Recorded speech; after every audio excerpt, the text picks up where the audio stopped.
Sempre é necessário praticar com vetores, e neste vídeo a ideia é relacionar as componentes x e y de um vetor com as coordenadas dos seus pontos inicial e terminal ou extremo.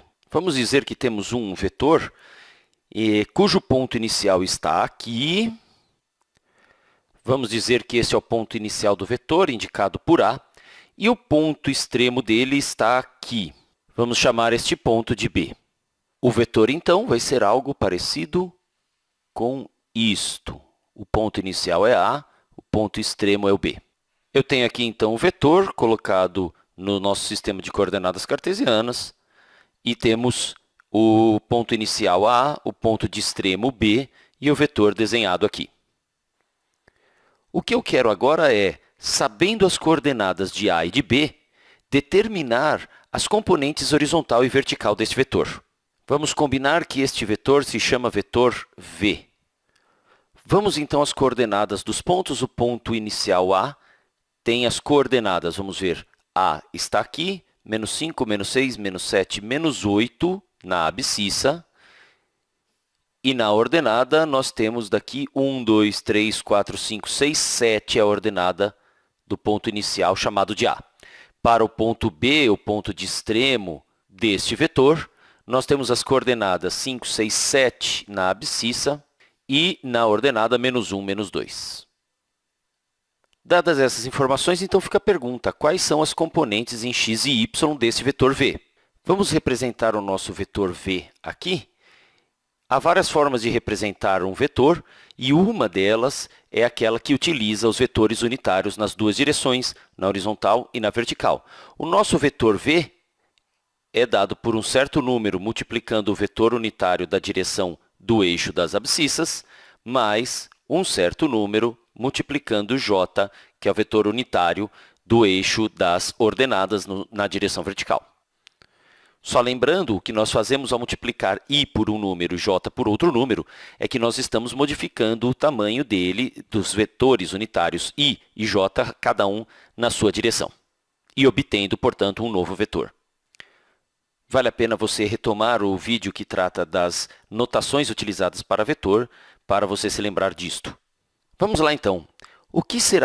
Que número será que eu devo colocar aqui na componente x? Vamos lembrar que este número indica a variação das abscissas dos pontos inicial para o final, ou seja, o x do A, que é o ponto inicial, até o x do B, que é o ponto terminal, vai nos dar a variação em x, ou seja, a componente na direção horizontal deste vetor.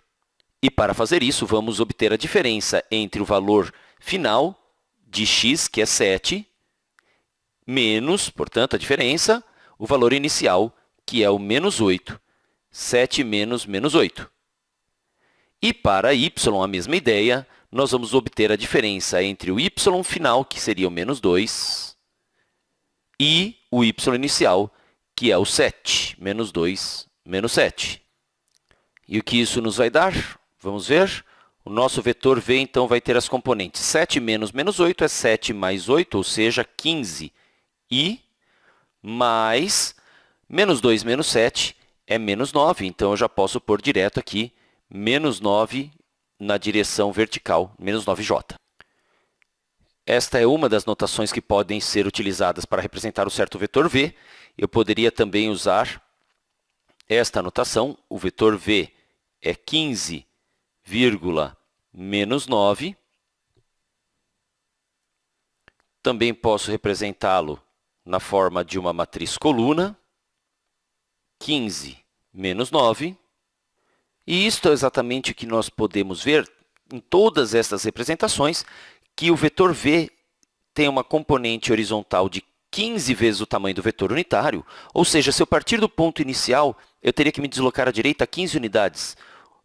1, 2, 3, e assim vamos contando até obter 15 unidades, o que vai nos dar aqui 15 unidades. Isso seria simplesmente o 15i. E a ele eu adiciono o menos 9j, ou seja, 9 unidades para baixo. A partir daqui, 9 unidades para baixo. 1, 2, 3, 4, 5, 6, 7, 8, 9 unidades para baixo. Nós vamos encontrar aqui o vetor menos 9j j. Com isso, nós conseguimos, entre aspas, sair do ponto A e chegar ao ponto B, sair do ponto A, ponto inicial do vetor v, e chegar ao ponto B, ponto terminal do vetor v.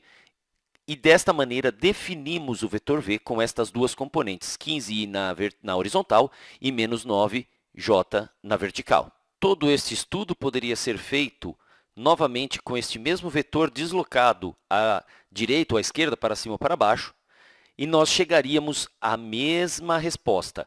15 unidades de deslocamento na horizontal à direita e 9 na vertical para baixo. E isto garante que teríamos variações somente na translação deste vetor, tendo a mesma magnitude, ou seja, o mesmo módulo, e a mesma direção. As suas componentes em x seriam 15 unidades e em y seriam menos 9 unidades, sem alterações. Até o próximo vídeo.